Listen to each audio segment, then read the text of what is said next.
பாடைக்கட்டு மாரியம்மன் ஒரு கோவில் இருக்கு. இந்த தெய்வத்தை வந்து குலதெய்வமா வழிபடுறவங்களும் இருக்காங்க. அங்க நடக்கக்கூடிய சம்பிரதாயமே வித்தியாசமா இருக்கே சார், அதை வந்து நீங்க எப்படி பாக்குறீங்க?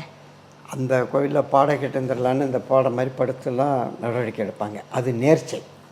அது யார் வேணாலும் இருக்கலாம். இப்போ கொடூரமான நோய், எனக்கு சின்ன வயசில் பெரியம்மன்னு ஒரு அது ஒவ்வொரு முத்துக்களும் கிட்டத்தட்ட ஒரு கோரிக்கை அளவில் இருக்கும். மேல்கள்லாம் பிழைக்கதே சங்கடம்னு சொன்னாங்க எங்கள் பாட்டி. தயிர் சாதம் இது ரெண்டும் தான் சாப்பாடு. காந்தாரி அம்மன்னு சொல்லுவாங்க அதை.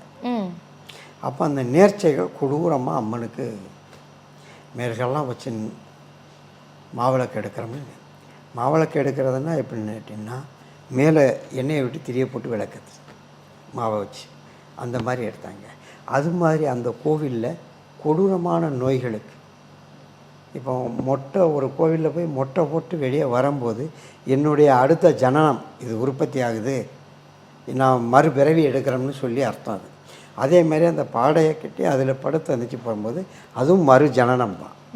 என்னுடைய ஆத்மாக்களை அப்புறம் நான் ஒன்றை படைக்கேன், இனிமேல் நீ எனக்கு அருள் பாவிக்கணும், இது வரைக்கும் நடந்தது எப்படியோ யாரை வழிபட்டணும், இனிமேல் நீ எனக்கு குலதெய்வமாக இருந்து வழிபாடு பண்ணு, என்னை பாதுகாக்கணும் அப்படின்னு சொல்லி வழிபாடு பண்ணுறேன். மாரி வந்து குலதெய்வமாக கிடையாது, மாரியம்மன் வர்ண தேவதைக்கு அதிபதி, நீருக்கு அதிபதியானவள், கங்கையினுடைய அம்சம். அவளை வழிபாடு பண்ணதுனால எந்த குறையும். அவங்க ஒரு 8 பேர் உண்டு. மாரி, நீலி, கௌமாரின்னு ஒரு 8 பேர்.